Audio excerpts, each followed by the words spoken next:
Hey Lucas, how are you doing? Good. Great. Hope you had a good holiday. Did you have fun over the break? Yeah, I did. Wonderful. Okay. So now that the holiday break is over, we're going to get back into the writing reading classes that are scheduled for you. So before I begin, once again, I'm going to ask, my voice is clear. You can see the screen well.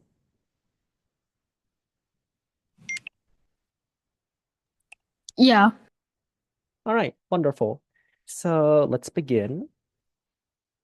So our agenda looks like this. The plan was to resume from where we left off a couple of weeks ago, where we were still interpreting some symbolism from various poems or really, really short stories or passages. But first, we're going to just warm up with some writing and vocabulary exercises, since this is the first class in a while. So, for the first exercise, I want you to write a paragraph describing your thoughts about winter or a wintry setting. But in this paragraph, I'd like you to employ the ideas of show, don't tell, if you remember well what that is. And I would also like you to use that idea of show, don't tell to illustrate some feelings about this season or about winter, like using words or language that would describe something positively or negatively, for example. And I'll give you just 8 minutes to write this paragraph. Do you have any questions or uncertainties that you'd like? By describing my thoughts, should I write like, oh, uh, I like the wintry setting because of this? That's one way you could do it. Yeah. I was more so thinking about like describing your thoughts about winter along with like describing the scenery of winter. Just give it some personal feeling. Like you could describe the winter, like the snow setting as like in a positive or a negative way, something like that. Do you have any other questions? No. Okay, yeah, and you can get started.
Okay, it's been 8 minutes now. How are you doing, Lucas?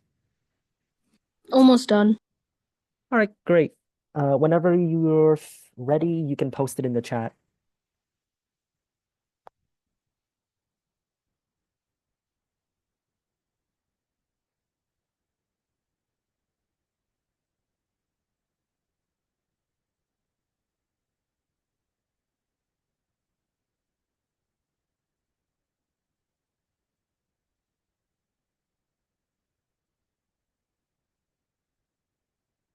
Okay, thank you. Let's see.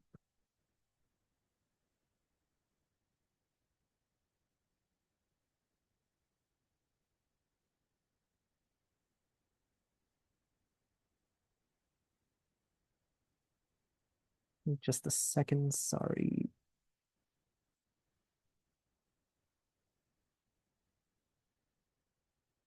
All right, great submission, Lucas. Could you read out what you wrote, please?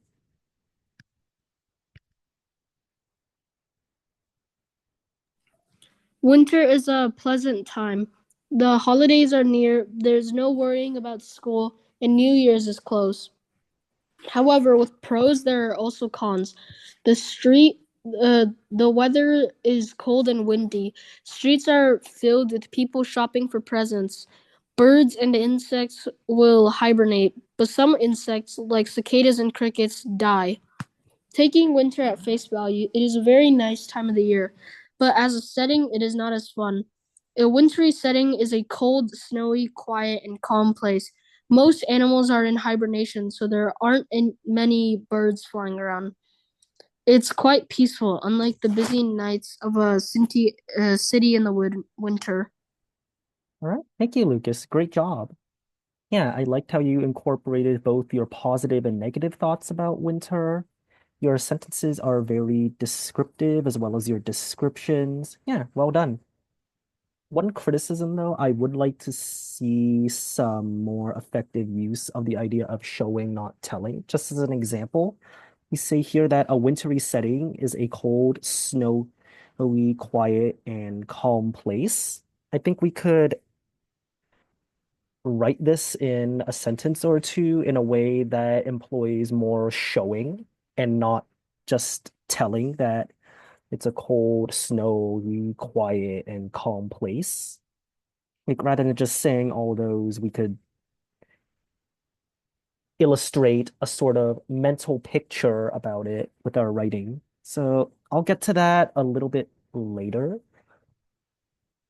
So first, I'm gonna just make some general edits. This word should be spelled with an A after the S instead of an E. Over here, I'm going to add in the word as. Your use of commas is quite good. Very good, very nice. And over here, since this is an event, I'm gonna capitalize the N and the Y.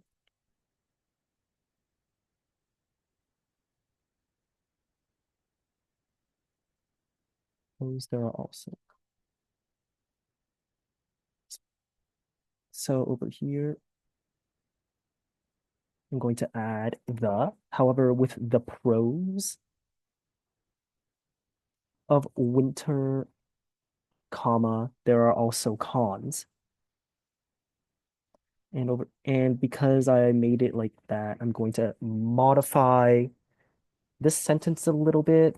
So I'm going to add such as the weather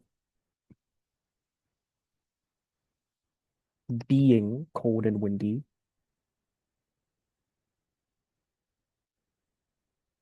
and then and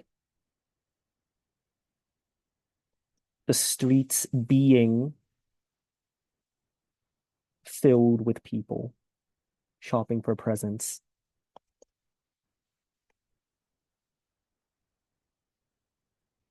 Die. This sentence is good. This sentence is good as well. And I'm going to add comma here.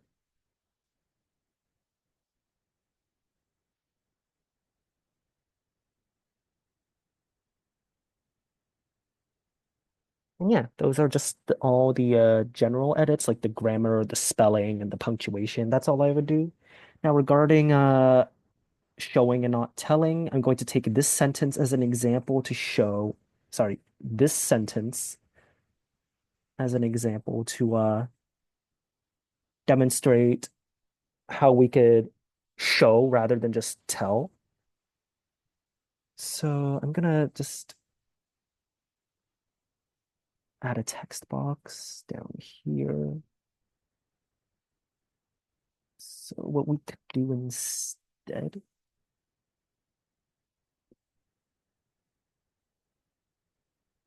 is say something like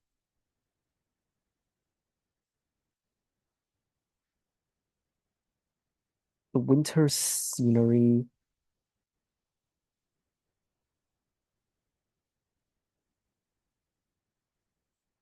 is is as lifeless as a stone. um, with nothing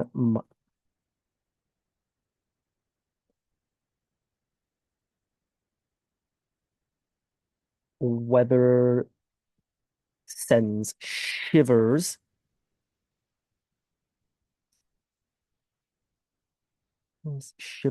down your spine. Mm, and snow that decorates or snow that blankets the hills and fields. This be something that's descriptive but also shows more so than tells. So you could write something like that in substitute of this. But yeah, this was a good paragraph, Lucas. This was really nice to read. Well done. Just showing you an example of how you could, again, do more showing and not telling. All right. Do you have any questions before we move on to the next exercise? No. All right. So let's move on.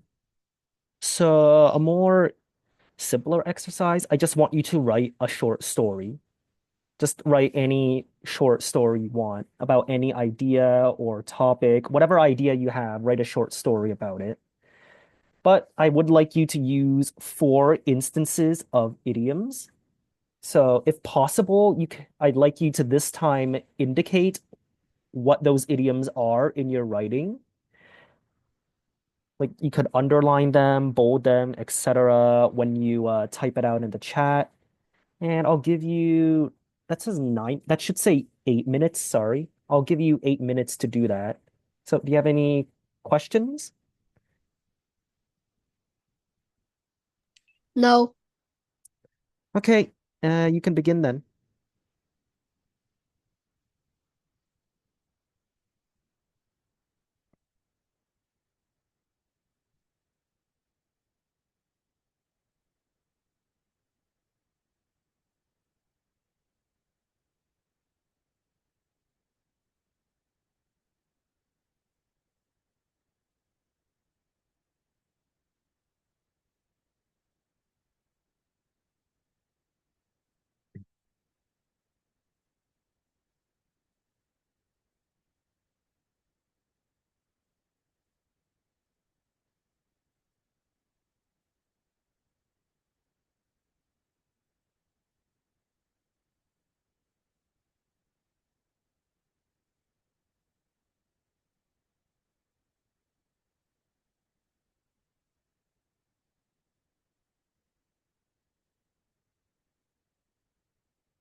Something happened. I tried to bold it with Command B, and then it just opened up the participants tab, and I lost it. Oh, uh, yeah, that's okay. That's okay. So wait, sorry, repeat that it was all deleted. I tried to bold it by pressing Command B and Command U, and then it opened up the participants tab, and the chat closed. Oh, yike. Okay, yeah, that's all right. That's all right. So do you think you're able to, do you think you want to rewrite what you Sorry, wrote I or accidentally did that. no, that's fine. Do you think you want to rewrite what you just wrote right now, or do you want to move on to the next exercise? I can rewrite it. Okay, yeah, great. How much time do you think you need? Maybe 5 minutes, 6 minutes. 5 or 6 minutes? Yeah, perfectly fine.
Hey, how are you doing, Lucas?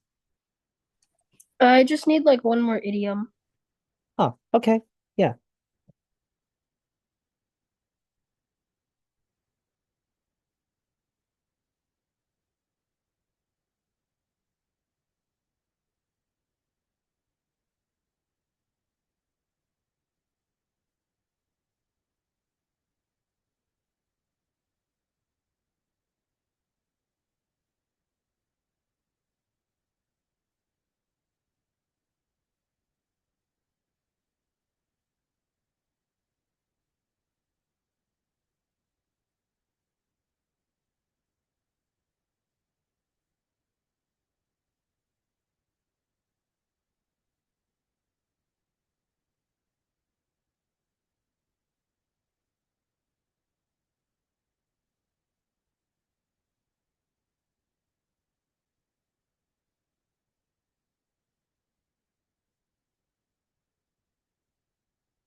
Okay, I'm almost done.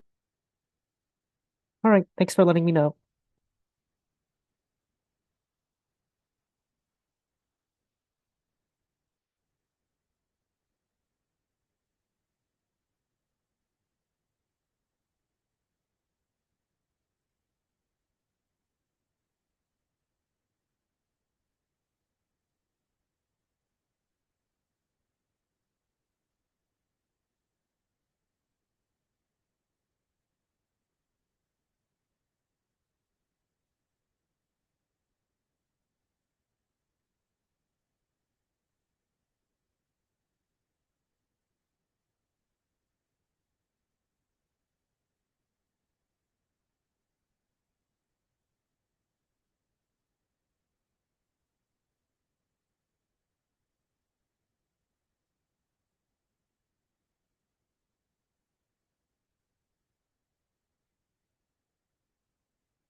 Huh.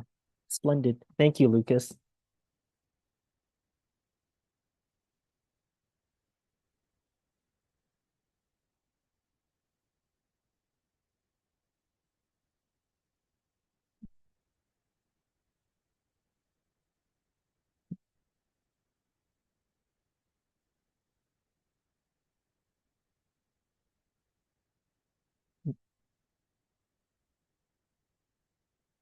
Right, yeah, hold on. Let me just enlarge this so it's easy to see.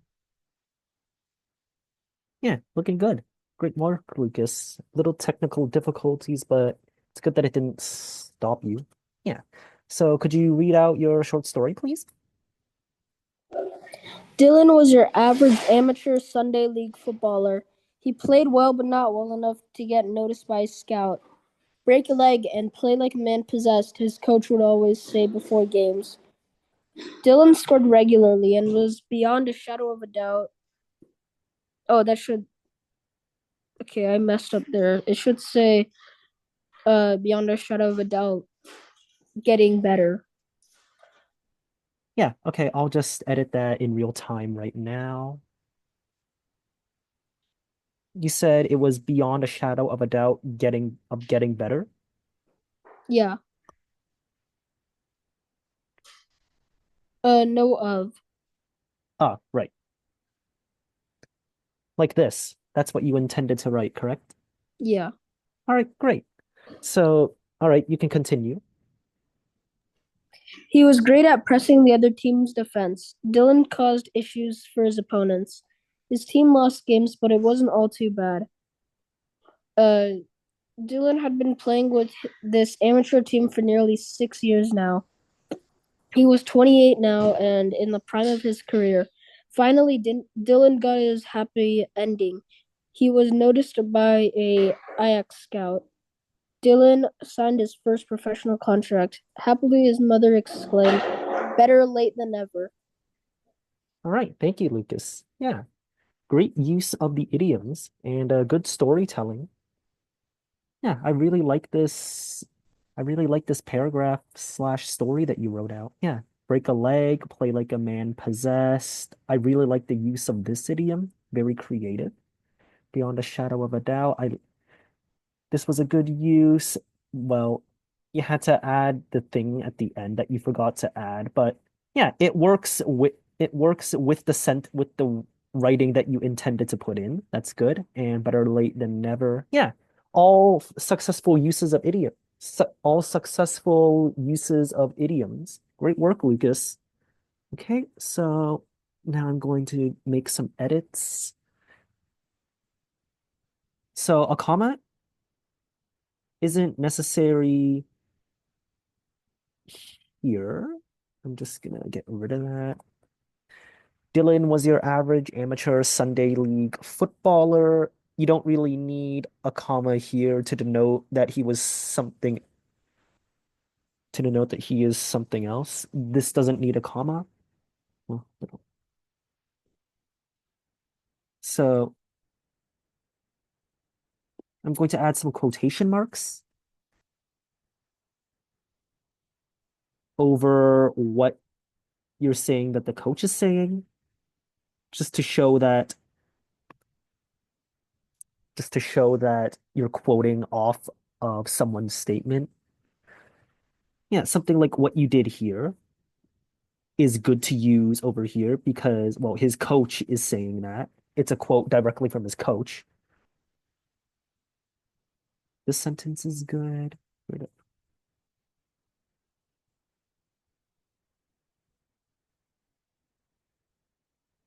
So over here, we don't have to write out Dylan.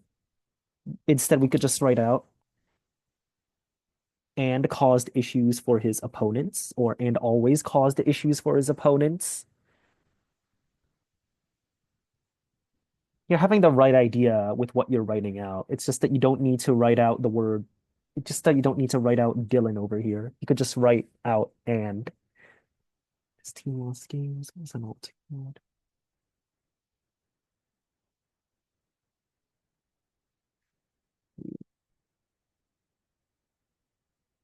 Finally, so I'm gonna put a comma here. Finally, Dylan got his happy ending. He was noticed by Ajax Scout. I'm gonna add the word and over here. And happily, his mother exclaimed, "Better late than never." And a comma, I don't think a comma is very necessary here. So I'm gonna cross that out. Yeah, overall, very good job, Lucas. Very good job. I like your storytelling and great use of idioms. Nothing I needed to correct regarding idioms here. Yeah. Now let's move on to the next exercise. You're doing great. So I present to you three words, adamant, adamant in adjective, which describes refusing to be persuaded or to change one's mind.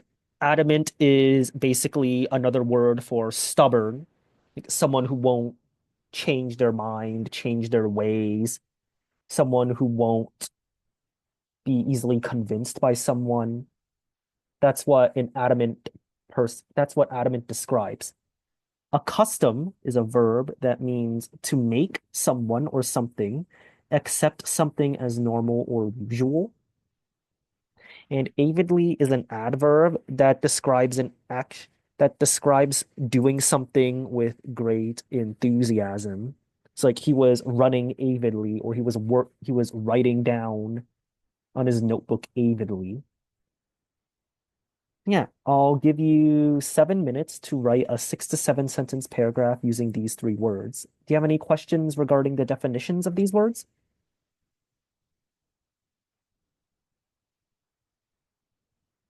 No. All right, and you can get started then.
All right, it's been 7 minutes now. Are you finishing up, Lucas?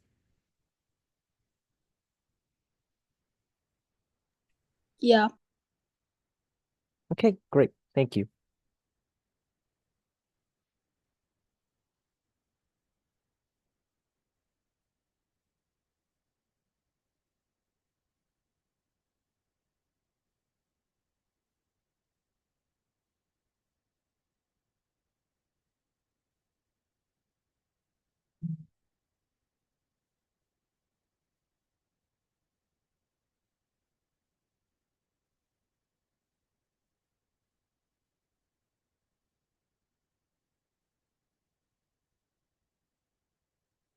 Wonderful. So could you read out your paragraph, Lucas? Alex sat at his desk. He was not yet accustomed to the environment an office job provides. Alex wanted a job that could provide grandiose luxuries.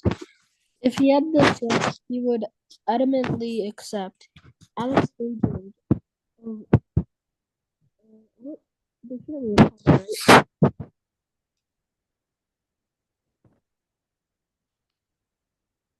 I can't hear anything right now, actually. Could you repeat it from Alex Daydreamed, please? Okay, Alex daydreamed of avidly accepting a job as a lawyer. Even if Alex did become a doctor or lawyer, he would doubt his own abilities to handle a stressful situation. Right, great. Thank you, Lucas. Yeah. Accustomed was used well, adamantly was used well, and avidly was used well too. Yeah, used all three words great. Nice job. And yeah, good storytelling over here. Yeah, great work, Lucas. And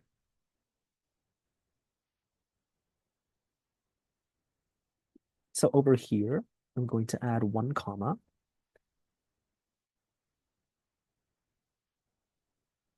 For here, if we're going to keep the comma here, we can keep the comma here, but I'd have to modify the sentence a little bit. Daydreamed. He daydreamed. This case, I would include some repetition. Daydreamed of avidly accepting a job as a lawyer, even if Alex did. So over here, this should say would have doubted his own abilities to handle a stressful situation, or in short, would have doubted his own abilities to handle a stressful situation. And those are the only things I would fix. Yeah, this is a great paragraph, Lucas. Great job. Yeah, excellent. So now we're going to go back to our symbolism analysis, where you'll be presented with some items, characters, or short stories and poems. And your task would be to find some imagery or symbolism being used and discuss what that symbolism or imagery is representing. So if you remember from a couple Tuesdays ago, you did an analysis sort of like this, where you read this poem, thought about what it was about, and then write how symbolism could have been used to represent some idea or thing that the poem would be talking about. In this case, you talked about the violet by a mossy stone representing beauty. So now we're going to move on to a second poem, He Wished for the Cloths of Heaven by William Butler Yeats. Could you read out this whole poem, Lucas? Had I the heavens embroidered cloths in wrought with golden and silver light, the blue and the dim and the dark cloths of night and light and the half light, I would spread the cloths under your feet, but I, being poor, have only my dreams. I have spread my dreams under your feet. Tread softly because you tread on my dreams. Yeah, great, Lucas. Thank you. Yeah, this one is a little bit tougher than the previous one, it might not be as clear, but I still want you to give your best effort and thoughts about what the poem could be about and write about how symbolism could represent what how symbolism is used in this poem and what it could represent. I'll give you 6 minutes to write out your thoughts, and yeah, you can get started.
Okay, it's been 6 minutes now. How are you going, Lucas? Good. All right, thank you. Let's see what you wrote.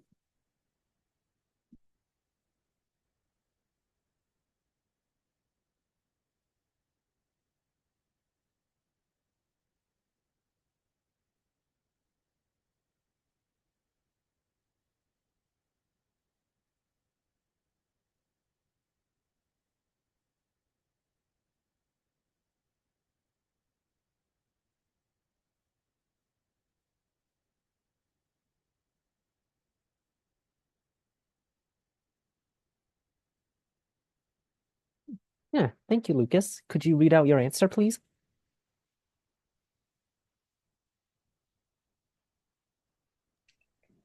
The poem is about a poor man dreaming of a better life or being blessed by God.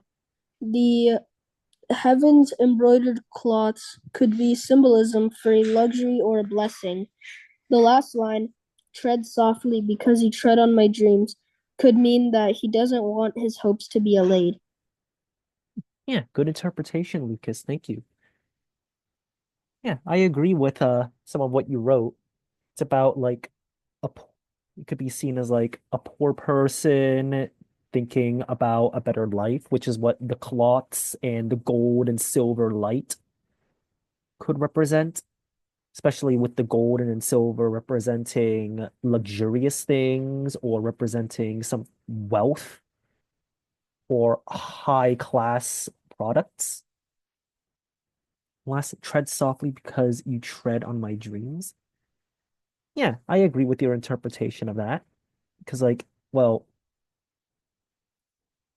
he just doesn't want his beliefs. He just wants to have his hopes and beliefs to remain strong. He still wants to have some hope that one day he will become up there, like more rich or become part of the wealthy or luxurious. So yeah, I have a little slide talking about it. So yeah, it is about creativity and economic status, mostly about economic status. The heavens embroidered cloths could also represent creativity rather than like wealth. The poem's speaker woos his beloved with a powerful vision of the fabric in the skies. Again, with the golden and silver light representing something of like luxury or wealth or something that's really nice to look at. The blue and the dim and the dark cloths. All in all, these could represent like just creativity with all these colors being laid around, the blue, the dim, the dark, representing different types of cloth being made or like different sceneries. And as we discussed with your answer, the character's economic status, or in his case, his poverty, could also be seen as a symbol. It could represent a perceived lack of opportunity and also a self-perceived lack of talent, which convinces the character that his ideas will never become made true and will never soar to popularity. As in the line, but I, being poor, have only my dreams, showing that despite his desire to create something that could shoot him up from poverty to wealth, he doesn't really perceive himself to have the real ability to turn his dreams into reality. In a similar line of thinking, too, heaven can be seen as a symbol of wealth and opportunity in this poem, as the character remarks that he has wished he was in control of an aspect of heaven. In this case, he wished he had control of the cloths. So yeah, your analysis was pretty spot on with some of the interpretations about this poem regarding economic status. Well done. And I present to you one more poem for this exercise called The Rain by William H. Davies. Could you read out the whole poem, please? I hear leaves drinking rain. I hear rich leaves on top, giving the poor beneath, drop after drop. 'Tis a sweet noise to hear, these green leaves drinking near. Okay, thank you, Lucas. Yeah, this one's a more, in my opinion, straightforward poem regarding imagery. regarding its use of imagery and symbolism. I think it's a lot easier to understand and write about too. So I'll give you just 4 minutes to write an analysis about this poem. And yeah, I'll let you get started on that.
All right, 4 minutes is up. How are you doing, Lucas? Good. Okay, great. Thank you.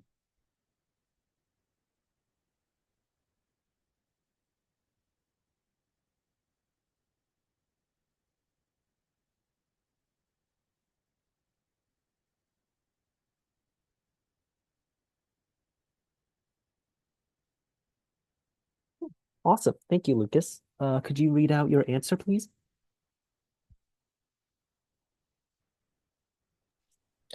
The poem could be about the beauty of the rich giving to the poor.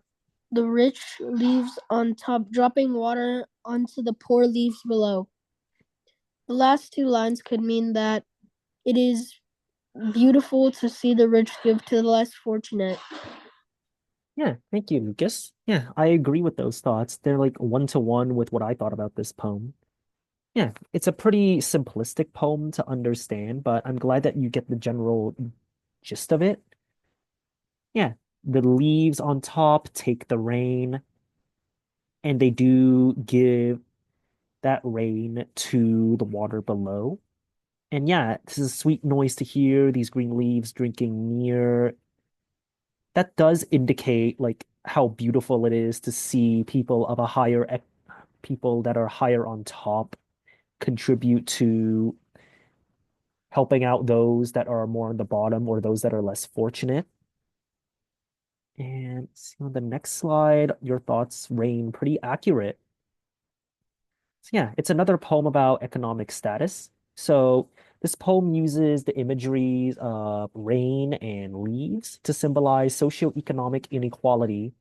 The upper leaves that first receive raindrops represent the rich.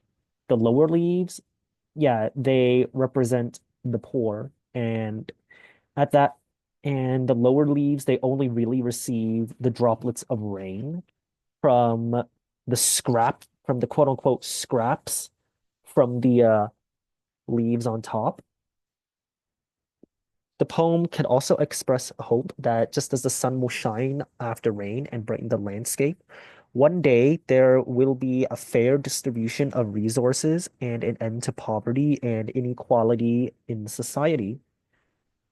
This is just one interpretation of the poem, but I like the interpretation that you gave better because it provides a more positive outlook on like socioeconomic classes and how resources could be distributed with the resources represented by the rain and the leaves representing that social hierarchy where higher leaves would still give water or depending on how you interpret it, leave water for the lower leaves, much like how people up top in the social hierarchy, they would consume all the good resources first, and whatever is left over, they could either donate to those that are lower on the hierarchy or, well, be selfish and leave them as scraps.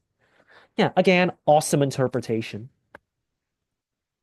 So, a couple minutes left, but I figured we could take a look at another example of the hero's journey. In case there's going to be a small exercise regarding this again. So, in case you forget some things about what stages the hero's journey is comprised of, I have these three slides over here that talk about individual stages within departure, initiation, and return. So we're going to look at The Lord of the Rings, The Fellowship of the Ring. Well, just a hero's journey interpretation of it. It's 423 pages long. It's a pretty big book. But this example of the hero's journey, granted, it is a shortened version, but it might be does feel like a shortened version of the hero's journey, but it's still effective at communicating what generally goes on in the story and how we can classify it as such. So, starting here, the ordinary world. At the start of the story, Frodo lives in the Shire. He enjoys his peaceful life with his friends. Then comes the call to adventure, which following Gandalf's discovery of the Ring of Power, he encounters Frodo and asks him to undertake the journey and keep the ring with him. Then there's the refusal of the call, in which Frodo is unsure of leaving the Shire because he doesn't really have much experience with the world outside of where he lives. Then comes the mentor scenario, in which Gandalf convinces Frodo to go on this quest by giving him positive feedback, such as saying that he has a pure heart, he's the one that must bear the burden, so on and so forth. Then comes crossing the threshold, where Frodo and his friend Sam leave his home, the Shire, behind. The ordeal comes next, which is when, well, the ordeals occur next, which is where Frodo comes across several challenges with the companions he makes, the Fellowship, and eventually comes to fight with Balrog. And then the return, Frodo realizes that he can no longer be part of the Fellowship and continues on his journey alone and sets off for Mount Doom, which is where the story ends in this case. So yeah, I'll give you 8 minutes for this exercise. If you recall from a couple lessons ago, I asked you to summarize a book, film, or series that you enjoy as a part of, as like the hero's journey, something like this, like summarize a book, film, or series like this. So there should be around six to eight, 6 to 8 stages that you should put into this summary, and it should be listed off like this with descriptions that are around the same length as this, just to keep things nice and short, simple to read, concise. And yeah. So, do you have any questions before I let you get started? No. Okay. And do you need me to flip back to those slides that talk about the individual stages of the hero's journey? Uh, yeah, sure. Okay. So I'll start off here. When you need me to flip the page, when you need me to advance to the next slide or go back to another slide, you just let me know. Okay. Yeah. All right. So you can get started now.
Mhm.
Sorry. So the three things are a book, the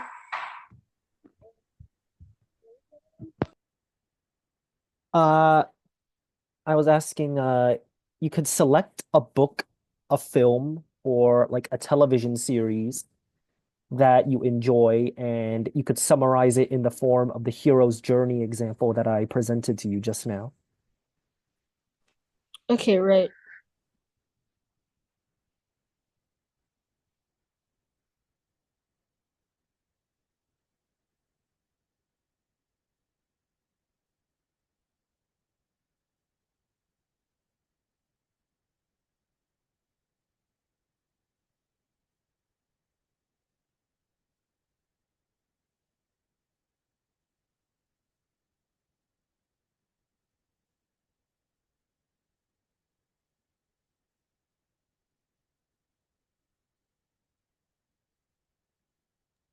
Would a be allowed? Sorry, could you repeat that? You cut off in the middle of your speech. Would a game be allowed? Uh, a game would be allowed if it has enough of a story to allow you to organize it into the hero's journey. Yeah. Okay.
Mm, mm.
I think it's been 8 minutes now. How are you doing, Lucas? Uh, I just got past refusal of the call. Oh, okay. We are running out of time actually. So I'm not really sure how to tackle this. If you only got past refusal of the call, I think you're writing a little. How many points have you written out so far? Because when I asked you to write something out like the hero's journey, I was imagining you write something out in a similar fashion to this. Oh, okay, because I kind of did what I did last time, and I think that's just a little too much. Yeah. Yeah, I think that's the issue we have. Yeah. I should have mentioned that, like, yeah, last time you did that, you were writing a little too much. I would have liked to see something that was written like this, like something that was like these descriptions are nice and short. Your descriptions are nice too, but they take a long time to write out. So when I was asking to summarize the hero's journey, I was imagining something that would be written out in a similar manner as this. I could do it as homework or something. Yeah, I think that's a good idea. Yeah. You could write out what you're writing as homework. Yeah. And I'll look over it the next time we meet, which is this Thursday. So should I write it in the current format that I'm using, or should I switch to the other one? Since I'll be assigning this as homework, you can just continue writing it the way you're currently writing it, if it makes you feel more confident and comfortable. Okay. Yeah. All right. And yeah, class is over. It is 8 o'clock my time. It's been an hour and a half. So yeah, you get that homework done for the beginning of tomorrow's class. Sorry, on the beginning of Thursday's class, and I'll see you then. Have a good rest of your day. You too. Bye. Bye, Lucas.